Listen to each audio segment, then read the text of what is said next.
طيب بالنسبة لاستخدام الخيط أو اللي هو الdental floss، يعني أنا كنت دايمًا في أمريكا بيقولوا إن غسيل الأسنان بالفرشة لوحده مهما كانت الفرشة دي متطورة مش كفاية، لازم تعمل flossing قبل ما تنام، لأن الflossing بيطلّع حاجات ما بتطلّعهاش فرشة السنان. صح، مضبوط، فهل مضبوط. حضرتك تنصح لدرجة إن أنا لمّا باروح أنضّف سناني أو أروح عند دكتور السنان لازم بعد ما بيخلّص بيجيب الفلوس وبيقعد يعمل لي بنفسه فلوس، وأنا كنت باستغرب أوي من الموضوع ده إن دكتور السنان بيعمل كده بنفسه. لأ ده حقيقي فعلًا عشان يتأكد حتى لو هو عامل لك أي إجراء طبّي في أسنانك عشان يعرف الcontact أو يعني الالتقاء بين ضرسين اللي هو عالجه للسليم، سليمة والّا لأ عشان ما تحشّرش أكل، فطبعًا بيستخدم الفلوس. لكن الروتين بتاعنا في التنضيف بوجود الخيط اللي هو تنظيف الأسنان أو الفلوس ده مهم جدًا.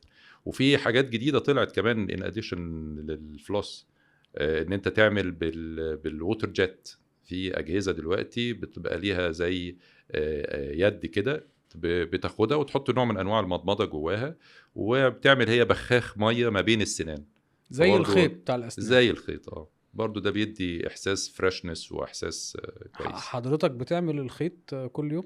أنا شخصيًا آه، آه، آه، آه. قبل النوم ها؟ يعني لأ مش قبل النوم، بالليل يعني. هي الوجبة الرئيسية إمتى؟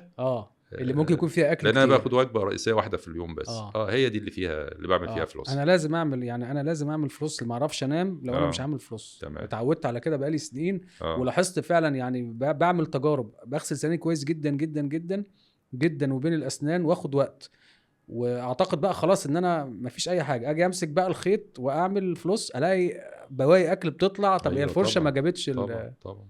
لأ هو شيء حميد طبعًا إن أنت إمم، تعمل flossing أيوه. بين كل بعد كل وجبة.